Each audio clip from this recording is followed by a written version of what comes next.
u sjećanju. Zašto me još uvijek zanima kakva sam u tvom sjećanju? Sjetiš se kad kestena na trgu, uskoro su ih posjekli. One jeseni rodili su kao nikada do tada. Usred našeg poljupca na čelo mi je pala budljikava ljuštura i praskom se razletjela. Bila je to prva ljubavna bol. Sigurno se sjećaš još nečega, mora da je još jače boljelo. Ili se ne sjećaš?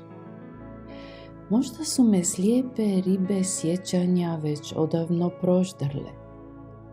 Ništa više nije ostalo gdje su nekad stajali rajski vrtovi. Sa balkona u ulici Hunskog kralja odletjeli su golubovi. Još uvijek ih vidim kako se pretvaraju u vrane. Moj nemir ih tjera i vjetar ih raznosi širnim poljima. A ti odlaziš, kao da ideš u kino ili negdje na kavu možda. Ali sjeti, barem nečega se sjeti. Ne možeš zaboraviti Macu. Ujutro uzeli smo je sa ceste.